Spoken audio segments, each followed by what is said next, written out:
Episode 37 और क्या हाल चाल सब बढ़िया। तो बिना किसी देरी के शुरू करते हैं। तो जैसे कि आपने पिछले एपिसोड में देखा था कि हमारा जान एक बॉडी के पास आ जाता है जो कि गोल्डन कलर की होती है और वो बॉडी चलती है तो जान से कहने लगती है कि तुम तो बहुत ही ज्यादा कमजोर हो, खैर कोई नहीं, तुम मुझ पर अटैक कर सकते हो।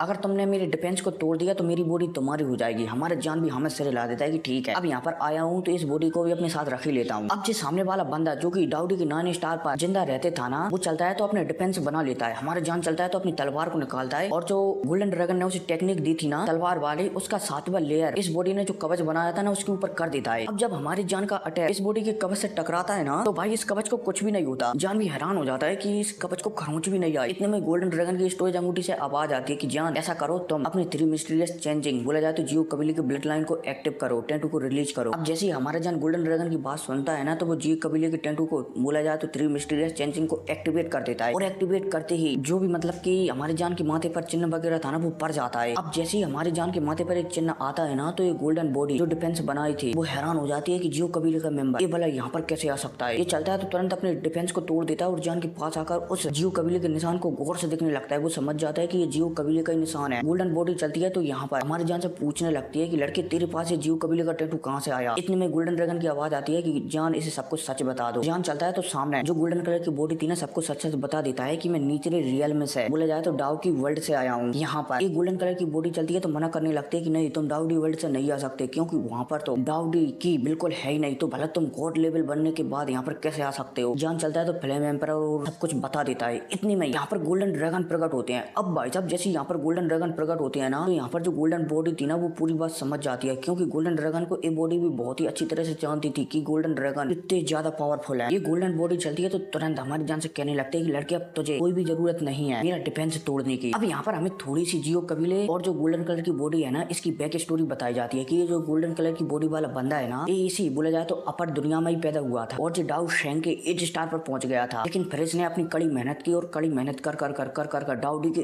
8 स्टार पर पहुंच गया। अब जैसे ये डाउडी की 8 स्टार पर पहुंचा था ना तो इसे एक होली फ्लेम मिल गई थी 18वें नंबर की। अब जब ये बंदा 18वें नंबर की होली फ्लेम को अपने शरीर में बसा रहा था ना उसी समय में होली फ्लेम ने विद्रोह कर दिया था और इसकी बॉडी को फाड़ कर निकलने वाली होती है, बोला जाए तो इसे मार कर निकलने वाली होती है होली फ्लेम। तभी एक जियो कबीले का मेंबर उस होली फ्लेम को कंट्रोल कर लेता है, दोबारा से इसी बंदे को दे देता है, जिस वजह से ये बंदा बहुत ही ज्यादा खुश हो जाता है और जियो कबीले का हमेशा एक एहसान मानने लगता है। अब समय के साथ ये बंदा चलता है तो डाउडी की 9 स्टार के पीक पर भी पहुंच जाता है, लेकिन फिर एक समय बाद जो एविल क्लैन है ना वो इस वर्ल्ड पर हमला कर देते हैं, जिस वजह से सभी लोगों को बोला जाए तो पावरफुल लोगों को रक्षा करने के लिए इस वर्ल्ड के उन एविल क्लैन वाले लोगों से लड़ना पड़ता है। इसके ऊपर भी 2 एक साथ बंदे हमला करते हैं। हालांकि ये डाउडी की भले ही 9 स्टार पर था लेकिन सामने वाले बंदे इमोर्टल लेवल पर थे। हालांकि डाउडी 9 स्टार पर होने के बाद भी वो दोनों बंदों को मार देता है, लेकिन वे दोनों बंदे भी ये इस गोल्डन कलर वाली बॉडी वाले बंदे को मार देते हैं और तभी से यहाँ पर इंतजार कर रहा है कि जियो कबीले का जब कोई मेंबर आएगा ना तो उस समय जियो कबीले के मेंबर ने उसकी मदद की है ना वो उस मदद को अपनी बॉडी देकर चुका देगा। तो जैसे यहाँ पर हमारा जान आता है ना तो ये कह देता है कि तुम इस बॉडी को ले सकते हो। उम्मीद है समझ गए होगे। अब जैसे ये बंदा ये कहता है ना तो ये बॉडी हमारी जान के शरीर के अंदर समझ आती है। जान चलता है तो इस बॉडी पर अपने मतलब की जो भी आत्मा है ना उस सोल प्रिंट इस बॉडी पर छोड़ने लगता है। अब इसी के साथ सीन शिफ्ट होता है और फिर हमें 10 दिन बाद का बाहर का सीन बताया जाता है जहाँ पर 2 बुड्ढे एक गेट के सामने ठहरे हुए थे कि हमने 5 स्टूडेंटों को भेजा था, पता नहीं कब निकलेंगे वो। इतने में भाई साहब हमारा जान इस गेट से बाहर निकल कर आता है। अब जैसे ही जान बाहर निकल कर आता है ना तो ये दोनों बुड्ढे हैरान हो जाते हैं कि क्या तुमने गोल्डन बॉडी को पा लिया। वास्तव में लड़के तुम बहुत ही ज्यादा टैलेंटेड हो। इस गोल्डन बॉडी को तो हैंगजियान पवेलियन के लीडर भी हासिल नहीं कर सके थे और तो और एक और एल्डर थे जिनका नाम था जू दाऊ, वो भी हासिल नहीं कर सके थे, जो कि बहुत ही ज्यादा टैलेंटेड हैं। अब इसके बाद यहाँ पर मोयान, मुफैन और बाकी के लोग भी आ जाते हैं। यहाँ पर मोयान को 7वें नंबर की बॉडी मिली थी, मतलब की डाउडी की 7 स्टार वाली, और जो मुफैन था ना उसे डाउडी की 6 स्टार वाली बॉडी मिली थी। और जो मोयान है ना ये वही लड़की है जो शेर के ऊपर बैठकर मुगल सम्राट से फाइट की थी, ठीक है। अब इसके बाद ये दोनों बुड्ढे चलते हैं तो यहाँ से चले जाते हैं इस दरवाजे को बंद कर बोला जाए तो इस पोर्टल को बंद कर। अब 1-2 दिन और बीतते हैं और फिर सेक्टर में एक खबर फैलने लगती है, मतलब कि जान के पास एक निमंत्रण आता है कि जू दाऊ उसे मिलना चाहती हैं। मोयान भी हमारे जान को समझा देती है कि शायद जो एल्डर जू दाऊ है ना वो तुम्हें अपने स्टूडेंट बनाना चाहते हैं, तभी वो तुमसे मिलना चाहते हैं। हमारा जान भी समझ जाता है। हमारे जान चलता है तो एल्डर जू दाऊ से मिलने के लिए निकल जाता है। अब जैसे ही हमारा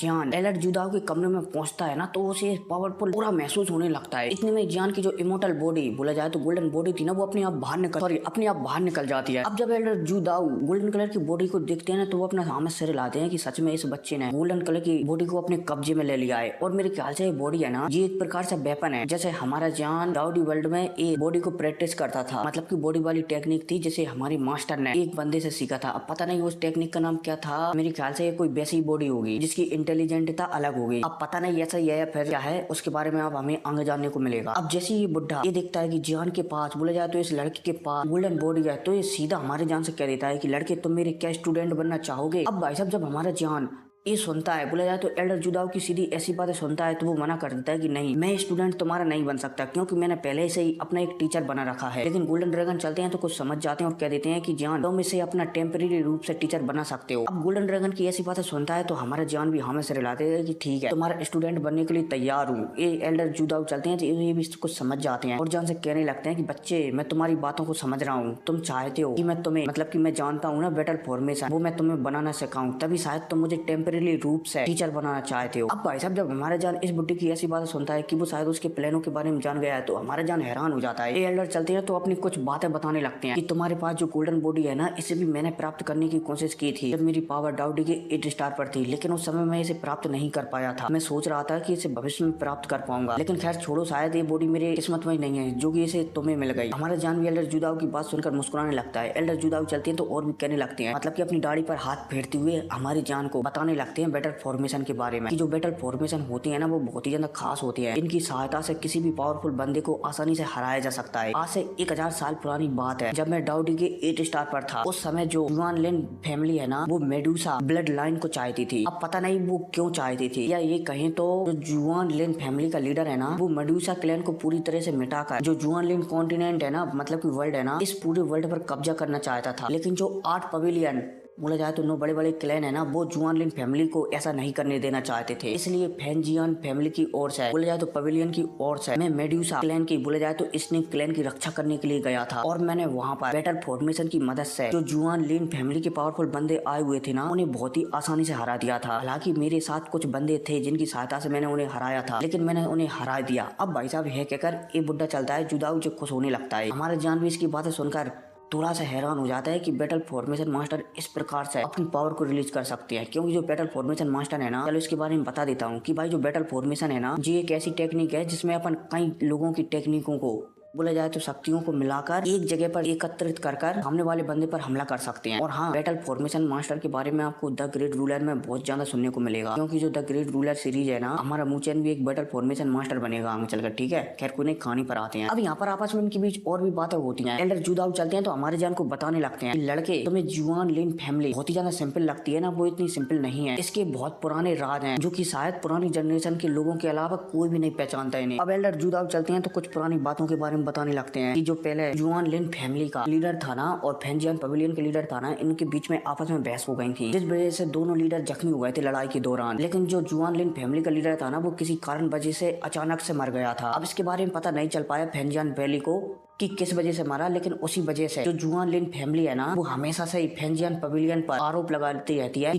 फैंजियन पवेलियन ने जुआन लिन फैमिली के लीडर को मार डाला। लेकिन शायद फैंजियन वैली के लीडर की वजह से जुआन लिन फैमिली का लीडर नहीं मरा था, वो कोई और कारण था जिस वजह से वो मर गया था। लेकिन जो जुआन लिन फैमिली है ना, वो हमेशा से ही फैंजियन पवेलियन को इसका दोषी मानती है। इसलिए जान, आज से कुछ दिनों बाद जब तुम जुआन लिन फैमिली में जाओ ना, तो वहाँ पर बहुत ही ज्यादा सावधान रहना। और तो और मैंने सुना है कि जुआन लिन फैमिली के एक एल्डर ने तुम्हें बहुत अच्छे ऑफर दिए थे और तुम वहाँ पर नहीं गए, इसलिए हो सकता है कि जुआन लिन फैमिली तुमसे नाराज हो, इसलिए तुम उनसे थोड़ा संभल कर रहना। हमारे जान भी समझ जाता है। अब यहाँ पर हमें बताया जाता है कि जुआन लिन फैमिली है ना, उसके पास एक खास प्रकार की नदी है जिसमें नहाने से किसी भी बंदे की स्ट्रेंथ बढ़ जाती है, बोला जाए तो शक्तियां बढ़ जाती हैं। और शायद हमारे जान को ये मौका मिले कि वो उस नदी में जाकर डुबकी लगा सके ताकि उसकी शक्तियां बढ़ सकें। इसलिए यहाँ पर जो एल्डर जुदाऊ थे ना, वो सारी बातें हमारे जान को बता रहे थे। अब एल्डर जुदाऊ चलते हैं तो इन सारी बातों को नजरअंदाज कर जान को बैटल फॉर्मेशन के बारे में बताने लगते हैं। हमारा जान भी एल्डर जुदाऊ की बातें सुनकर सारे तरीके अपनाने लगता है। अब जैसे जैसे हमारा जान ये तरीके अपनाते जाता है ना, तो हमारी जान के अंदर जो दिमाग था ना, मतलब कि दिमाग में सोल सी में एक गोल्डन कलर की वस्तु दिखाई देने लगती है, मतलब की चीज दिखाई देने लगती है। और यहीं सामने एल्डर जुदाऊ के सामने भी एक हरे कलर की